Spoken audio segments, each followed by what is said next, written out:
নমস্কার my dear parents and guardians.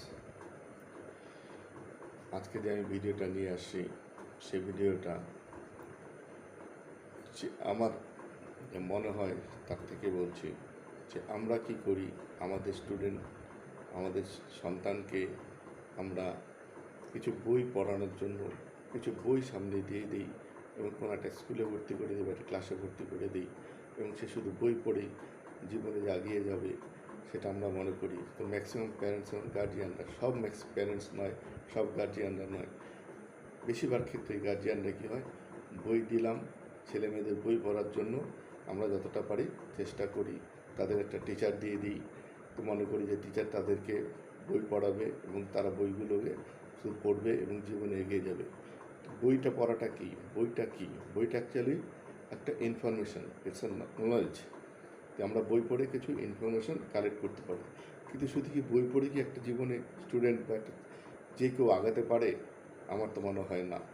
বই পড়ার সাথে সাথে আমাদের দরকার জীবন পড়ার। তো এই জীবন পড়ার শিক্ষাটা তারা আমরা সাধারণত বাড়ির মা বাবা এবং গার্জিয়ান থেকে পেয়ে থাকি। তো জীবন পড়াটা কী?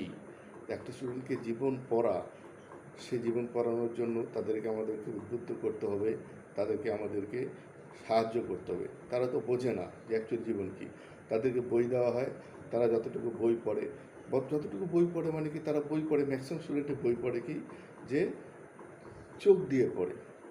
ম্যাক্সিমাম স্টুডেন্ট চোখ দিয়ে পড়ে, বইটা খুললো, বই দেখলো, বই পড়ার দরকার, চোখ দিয়ে পড়লো। ইভেন তারা না মাথা দিয়ে পড়ে, না তারা মন দিয়ে পড়ে। তো যারা মাথা দিয়ে পড়ে তাদের নলেজ হয়, তারা মন দিয়ে পড়ে, তাদের নলেজ আরও বেশি হয় এবং সেটা তাদের মনে হতে গেঁথে থাকে। তো ম্যাক্সিমাম স্টুডেন্টই জাস্ট মাথা দিয়ে পড়ে না, মন দিয়ে পড়ে না, তারা চোখ দিয়ে পড়ে। তো চোখ দিয়ে শুধু যদি পড়লে সেটা একটা জাস্ট খুব একটা আবছা একটা আমাদের নলেজ হয়।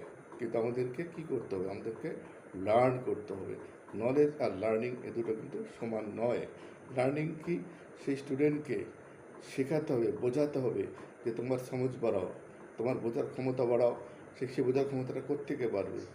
আমাদের সামাজিক যে ব্যবস্থা, আমরা যে সমাজে বাস করি, সেই সমাজের চারদিকে তাকে তাকাতে হবে, তাকে দেখতে হবে, তার লাইফস্টাইলটাকে দেখতে হবে, তার সমাজ অবস্থা দেখতে হবে। আচ্ছা, তাদের মাথায় আমাদেরকে ছোট্ট করে কিছু চিন্তা করার বীজ বপন করতে হবে। তুমি চিন্তা করো তো, তুমি দেখো তো যে তোমার চারিপাশে, তোমাদের পাশাপাশি, আমাদের পাড়ায় মহল্লায় কী হচ্ছে, যে একটা লোককে অফিস থেকে গাড়ি আসছে, সেই গাড়িটাতে সেই লোকটা যাচ্ছে অফিস করতে। আবার সেই পাড়াতেই একটা লোক যাচ্ছে সাইকেলে,